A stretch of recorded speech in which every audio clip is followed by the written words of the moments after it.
Hello and welcome to this video. We're going to learn about linear inequalities.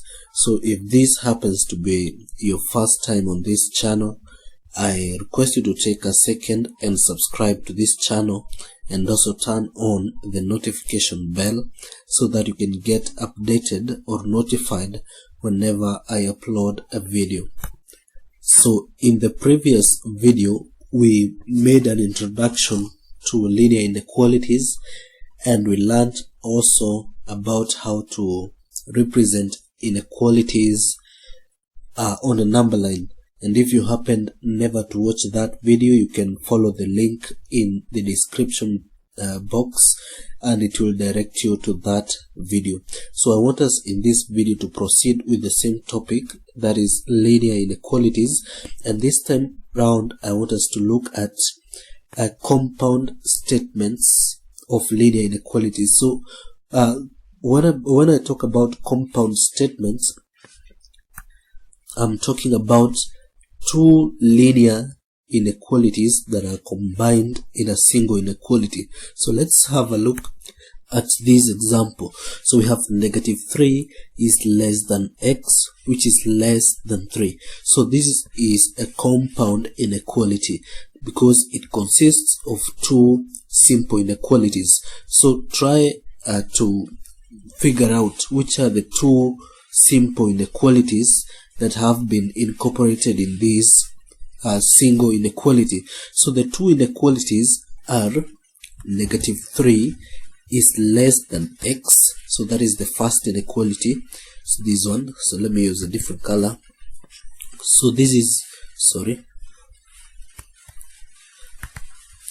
this is one inequality, and the other inequality is this one, that is x is less than 3. So those are the two simple inequalities. Now we can rewrite this one as x is greater than -3. Okay, so it means the same thing.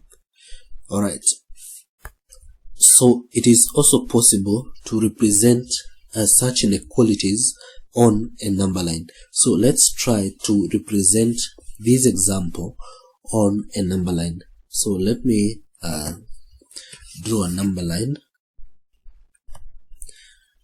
So we have a number line.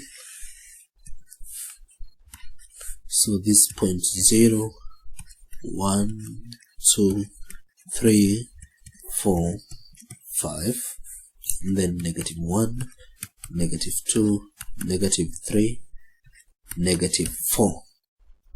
Alright, so we have 2 points.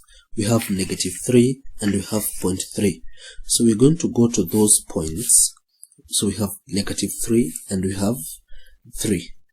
So now in the last video, we learned how to represent an inequality involving a greater than or less than sign, and also a greater than or equal to sign and a less than or equal to sign.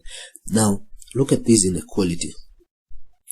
We have x is less than 3. Okay, let's go to the point 3. Let me just mark it that way. So we have point 3 and we have point -3.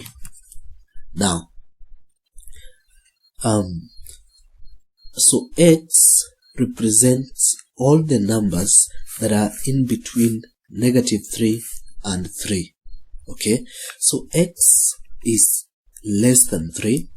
X is less than 3, but 3 is not part of that inequality, and also -3 is also not part of the inequality. Now if 3 and -3 were part of the inequality, we would have, okay, for this case it would be x is less than or equal to 3 and x is greater than or equal to 3. So but since we only have we don't have the equal to sign, that means -3 and 3 are not part of the inequality. So how do we represent them? Now we said Okay, so let me clear this number line and draw it afresh so that our work looks neat. Sorry. So we have that number line. So we have 0, 1, 2, 3, 4, 5, -1, -2, -3, -4. Now we said that if we only have a less than or a greater than sign or symbol without the equal to, without the greater than or equal to or less than or equal to, we represent it using an open circle. So what we're going to do is that we draw an open circle on the point 3 and also on the point -3 and also on the point 3, and then we're going to shade this way to represent all those numbers that are in between 3 and -3. So X represents all these numbers that are in between -3 and 3, but -3 and 3 are not part of those numbers. Okay, so one may ask another question: what are the integers that are represented by this inequality?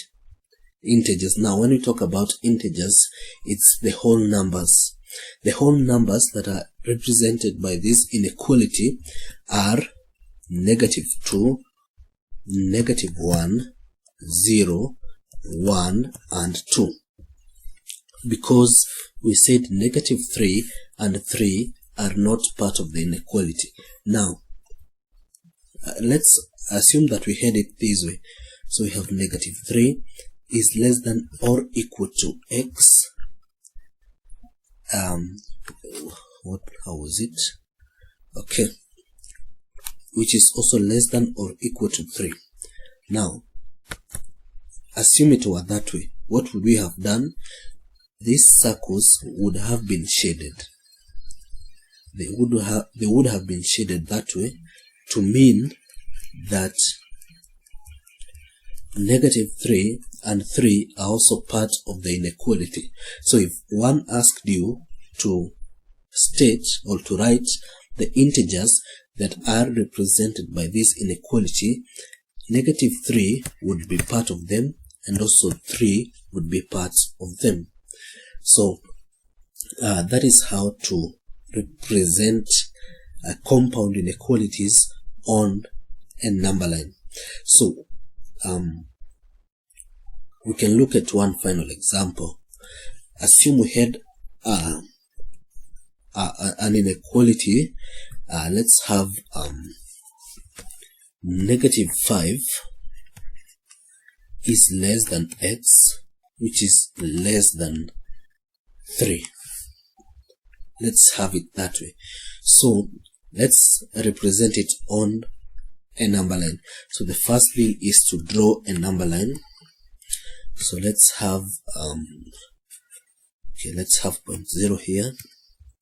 So -1, -2, -3, -4, -5. Let's have 1, 2, 3, 4, 5. Now so we need to go to the point -5 and 3. So this is -5 and this is point 3. The other thing that we need to note, are these numbers part of this inequality? Now -5 is not part of the inequality because X or -5 is less than X, so there is no the equal to sign.